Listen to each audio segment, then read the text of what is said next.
classes of guns.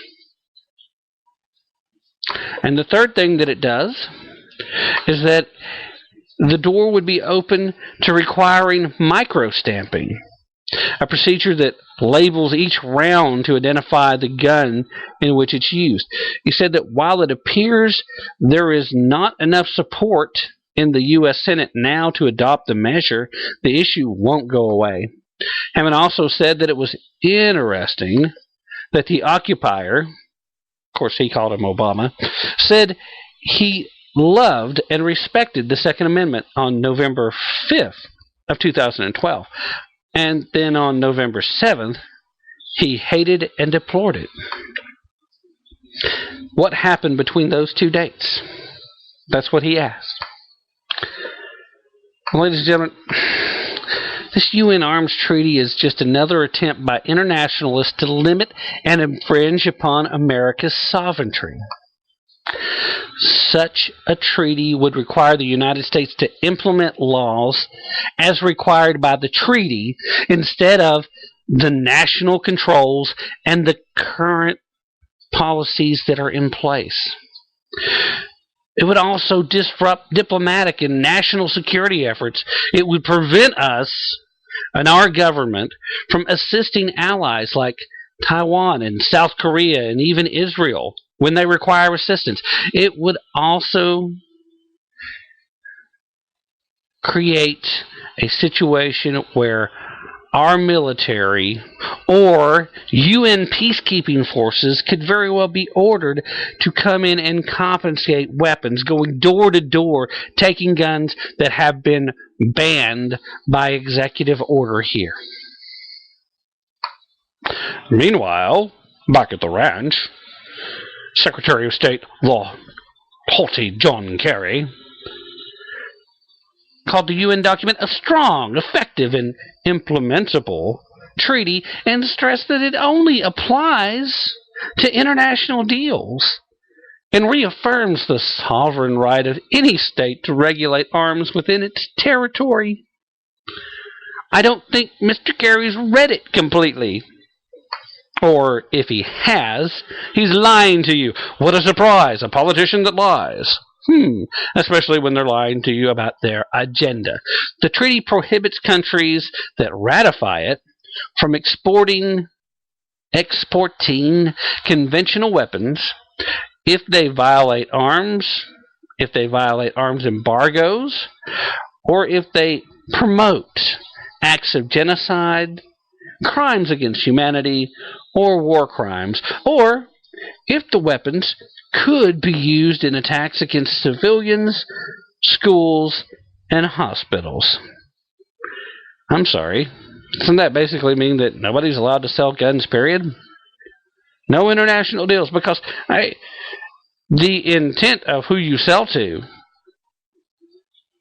you can be told one thing, and it could be something completely different, ladies and gentlemen. Or it could actually be stolen after you sold it, and still could be used by somebody other than you sold it to do these things. Why would anybody go along with something this heinous? This is handcuff yourself and hope the international community doesn't come for you in the night. There is stiff opposition in the Senate, so that's a good thing. Even some Democrats are up in arms about this, because at least they realize that there's a lot of issues about sovereignty. And there are a few folks there that still love and want to protect and defend the Constitution. The NRA has opposed this measure, not surprisingly. Now, the treaty covers by name battle tanks, armored combat vehicles, large caliber artillery systems, combat aircraft, attack helicopters, warships, missiles and missile launchers, and small arms and light weapons. See, that's kind of the tricky part right there. What constitutes a small arm? What constitutes a light weapon? There are official definitions, but these official definitions or the military, I'm pretty sure are not going to match up with the definitions that will be constantly redefined by the groups in power here. Countries that sign the treaty must evaluate whether such weapons would be used by terrorist or organized crime. What, the mob? Gangs? Interesting. How about governments that abuse their citizens? I think that's organized crime and terrorism.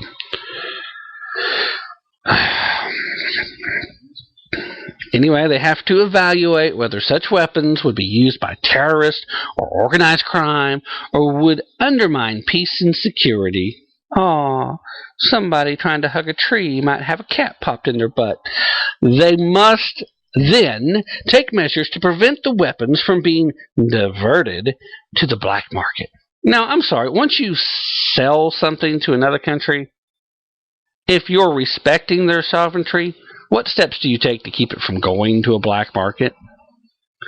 At that point, it's pretty much up to whoever you sold the weapon to, isn't it? What steps are you supposed to take? Or is that the green light they're going to use to have UN troops wandering about every country that signs this bloody thing so they can go door to door? At any rate, Texas Attorney General Greg Abbott on Tuesday wrote to the occupier, urging him not to sign the arms trade treaty, calling it a threat to Americans' constitutional liberty, and he threatened legal action. Of course, Obama, who has no idea what legal action really means, just said, ha ha ha. No, actually, he didn't have an official response, at least not as of yet. Anyway, in the letter it says, if you sign it, and if the U.S. Senate ratifies the treaty, Texas will lead the charge to have the treaty overturned in court as a violation of the United States Constitution. Of course, enforcement is left up to the nations that ratify it. The pact requires these countries to assist each other in investigating and prosecuting violations. Yeah, that's right. UN troops having full authority on the issue of gun control. That's what that just said. For those of you who don't understand the jargon and the attempt to cover up within the reporting what it really means. That's saying somebody from Canada, hey, buddy, it's about this, is going to be given marching orders to come take your guns. Hell, maybe they'll even get Jim Carrey to be one of the leading folks, since he seems to be so against gun ownership in this country. Go back to Canada, Mr. Carrey. Go back to Canada. In a quote by Anthony Cordesman, the treaty is a noble gesture that many, over time, acquire the kind of precedence or enforcement that would give it meaning. The treaty is a noble gesture that may, over time, acquire the kind of precedence or enforcement that would give it meaning. Now, in case you're wondering, Anthony is an analyst at the Center for Strategic and International Studies in Washington.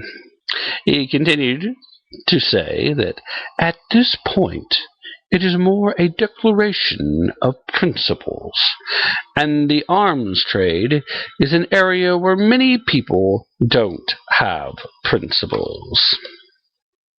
Hopes for adoption of the treaty by consensus instead of a vote, where it dashed last July when the U.S. said it needed more time to consider it.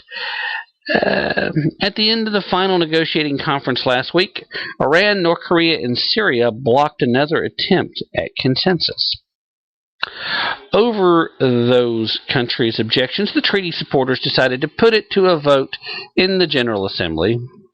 Proponents of the treaty said it could make it much harder for regimes committing human rights violations to acquire arms in conflicts such as the brutal civil war in Syria.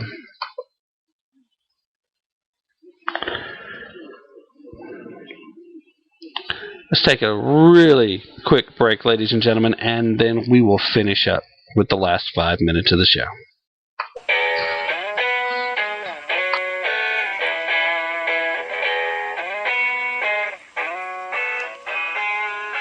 Tap into the truth. Check us out at tapintothetruth.com for our latest blog post and for links to all of our past broadcasts. Don't forget to like us on Facebook and to follow us on Twitter.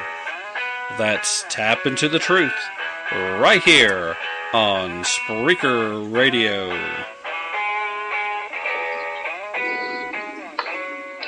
Yes, that's right, ladies and gentlemen. Tap Into the Truth right here on Spreaker Radio and also worldwide on the web at tapintothetruth.com. Also on Facebook and Twitter. We are also on other outlets. A little iffy on what the policy is about mentioning them by name, so I guess I should hold back a bit on that. But the show is also starting to look for sponsors. We have advertising opportunities where the packages would be available for you to have banners on the website. We will have a sponsor page set up on the website once we start getting sponsors. So there will be different levels for that.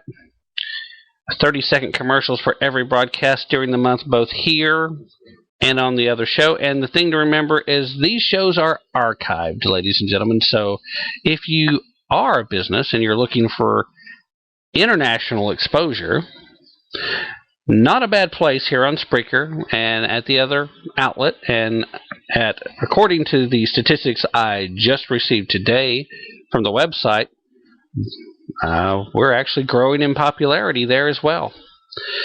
Had a lot of hits.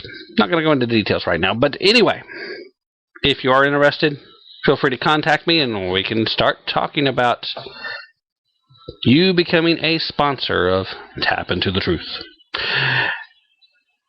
We've got about 3 minutes left here. Well, actually closer to 2 minutes left.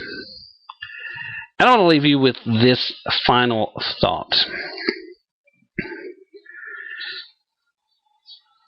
The people who want to take the guns away have various reasons for it. The most well-meaning among them buy the crap that it provides more safety. These people need to be reminded of the very simple statistic that is, whenever gun ownership in a population increases, violent crime decreases. This is a worldwide phenomenon, and it has always held true. There are no exceptions and no exemptions to that rule. And this is the first thing that people need to be reminded about when it comes to them wanting to take guns away from you, because criminals do not follow the law. That's what makes them criminals. The arguments for gun control are all false, but there are well-meaning people out there who have been bamboozled, and it's our job to help educate them. Then there are others, they don't want us to have guns because they want control. Ladies and gentlemen, they want to take what we have. And that's a lot harder to do if we are armed, if we are capable of defending ourselves.